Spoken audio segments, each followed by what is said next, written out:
오늘은 잠언 28장의 말씀을 중심으로 기도는 요행이 아니다 라고 하는 제목의 말씀을 전하고자 합니다. 본문을 통해서 몇 가지를 말씀드리기 원합니다. 첫 번째로 공감되면 그게 부르심이다 라고 하는 거예요.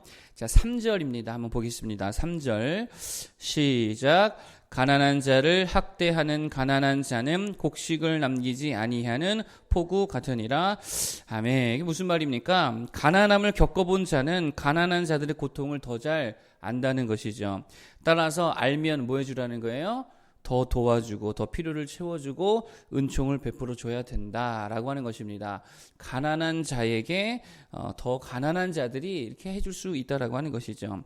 자, 그런데 가난해 보지 못한 사람은 가난한 자들의 고통을 잘 알아요, 몰라요? 잘 알 수 없다라는 것입니다. 그러므로 누가 더 가난한 자들의 친구가 되어야 하느냐면 가난을 잘 아는 사람, 그것을 경험해보고 통과해온 사람, 이들이 더 가난한 자들의 친구가 되어 주어야 한다라는 것이죠. 자, 그러므로 주님께서 우리에게 어떤 특정한 고통을 주실 때에 우리가 기억해야 될 것이 뭐냐? 하나님께서 그러한 유의 고통을 당하는 자들의 친구가 되라고 부르신다라고 하는 것입니다. 그 부르심이라는 거예요. 왜입니까? 불편해야 보이기 때문이다라고 하는 거예요. 여러분, 불편해야 안 보이던 게 보이는 거예요. 외로워 봐야 외로운 자들이 보이죠. 가난해져 봐야 가난한 자들의 고통이 그제서야 보이는 거예요. 휠체어를 타고 다녀봐야 세상에 얼마나 네모진 길들이 많은지를 알게 된다는 거예요. 그리고 그것이 보일 때에 그게 뭐라고요? 주님의 부르심이라는 게 동일한 고통이 있는 자들의 친구가 되어주라는 주님의 부르심이다라고 하는 것입니다. 여러분, 그래서 하나님은 혈기왕성했던 모세를 왕궁에서만 자랐죠. 왕궁에서만 자랐던 모세를요, 어디로 보내시냐면 광야로 보내십니다. 왜 그랬을까요? 광야 이스라엘의 친구와 목자가 되게 하셨다라고 하는 거예요. 광야를 경험하지 못했다라고 한다면 절대로 출애굽한 광야 이스라엘 백성들의 목자가 될 수 없었다라고 하는 것이죠. 왜요? 공감 능력이 떨어지잖아요. 광야를 같이 경험해 봐야 공감해 줄 수 있지요. 여러분, 요셉이 굉장히 좋은 지도자였잖아요. 왜 요셉이 좋은 지도자가 될 수 있었습니까? 요셉은요, 최고 권력에서부터 가장 밑바닥까지 다 경험한 사람이에요. 공감 능력이 있는 거예요. 그러니까 모든 사람에 대한 공감 능력이 있으니까요, 최고의 지도자, 최고의 리더십이 될 수 있더라라고 하는 것입니다. 이게 요셉의 강점이었고, 그게 요셉 리더십의 기초였다는 것이죠. 자, 그러니 애굽이 풍년이 들었을 때에 곡간의 곡식을 다 저장해 놓고 후에 권력자들만 먹여 살리는 것이 아니라 누구까지 다 먹여 살리는 거예요? 가난한 자들까지 온 백성들을 다 먹여 살리더라는 것입니다. 그런 의미에서 예수님의 성육신 되게 의미가 있다라고 하는 것이죠. 왜 예수님이 우리의 친구가 되실 수 있습니까? 왜 예수님 우리의 친구가 될 수 있죠? 우리의 모습을 로 오셨잖아요. 우리처럼 낮아지셨잖아요. 그러니까 우리와 공감할 수 있다는 게 이게 예수님의 인성의 주요한 의미라는 것입니다.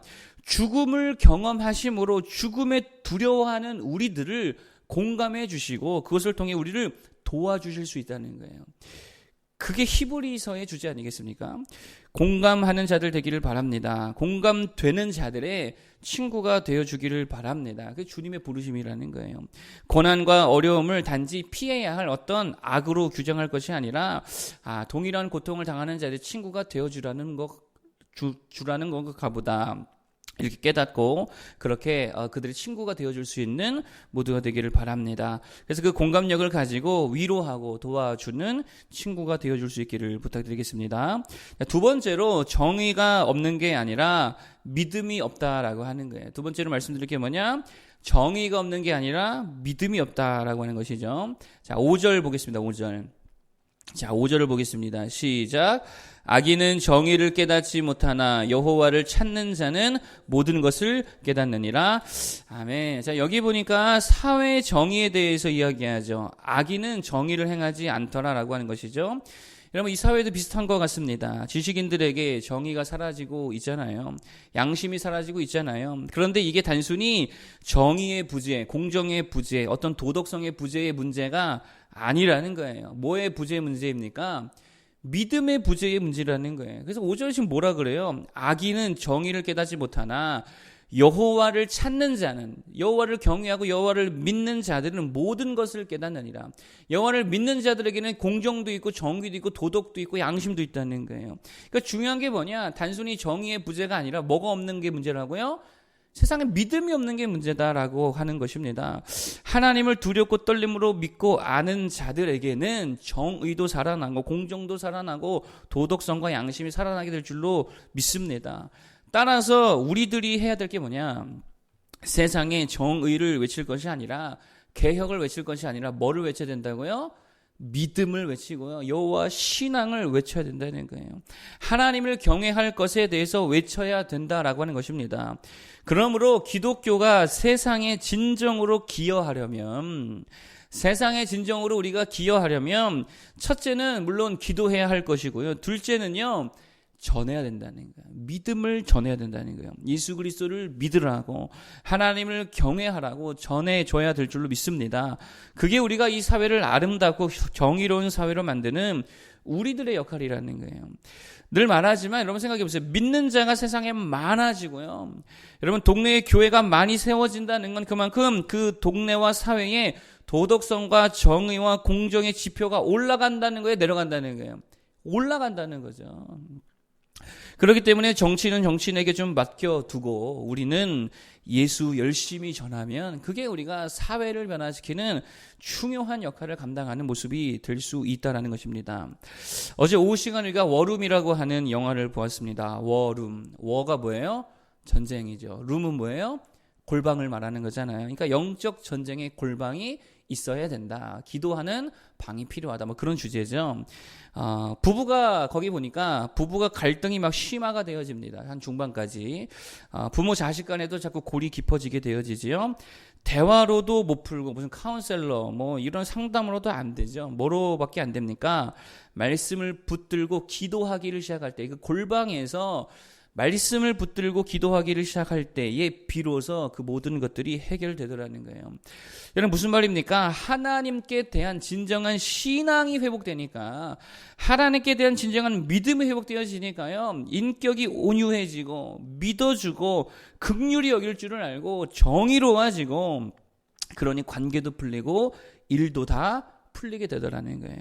여러분 반드시 기억하시기 바랍니다. 믿음이 회복되면, 이게 문제예요.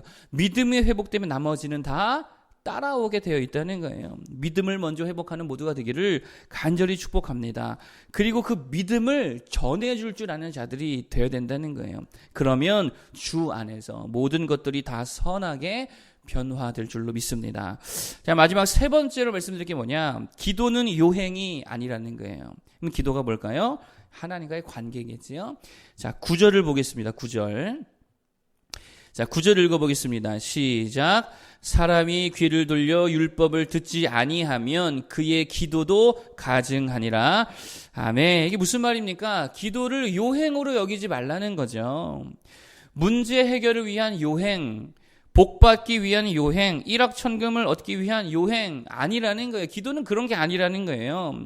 여러분 생각해 보세요. 왜 어떤 사람들은 늘 기도의 응답을 받잖아요. 근데 어떤 이들은 왜 전혀 기도의 응답을 받지 못합니까? 기도를 뭘로 하기 때문이에요? 요행으로 하기 때문이에요. 그러니 응답이 없죠.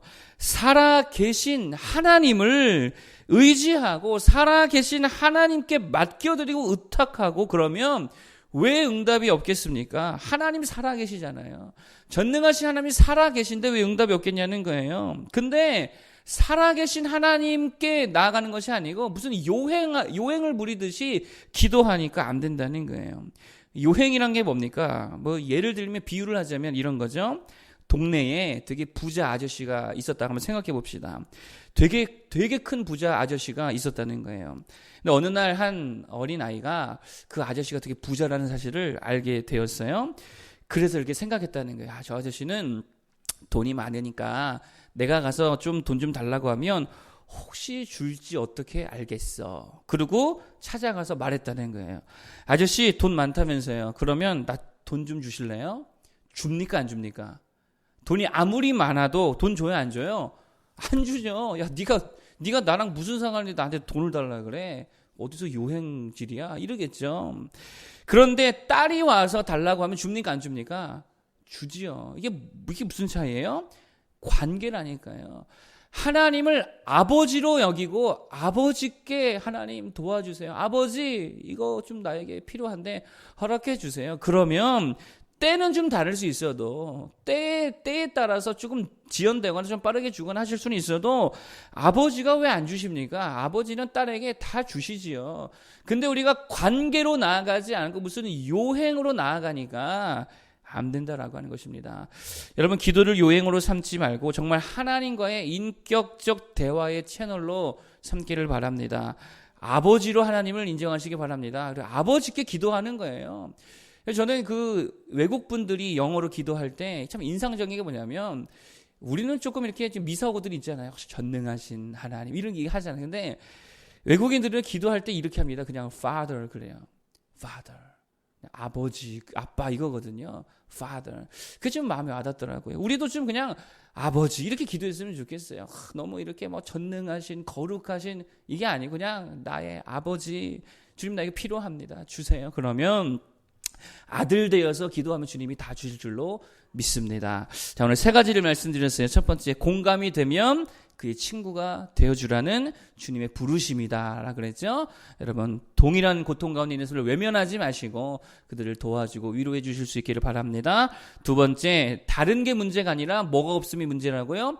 믿음 없는 게 문제라는 게. 그렇기 때문에 먼저는 기도하고 그리고 그 믿음을 세상에 전해줄 수 있는 우리 모두가 되길 바랍니다. 그러면 세상도 좋아지는 거죠. 세 번째, 기도는 요행이 아니라 하나님과의 관계라 그랬어요. 하나님을 아버지로 알고 내가 아들과 딸이 되어서 기도하면 다 주실 줄로 믿습니다. 기도하겠습니다.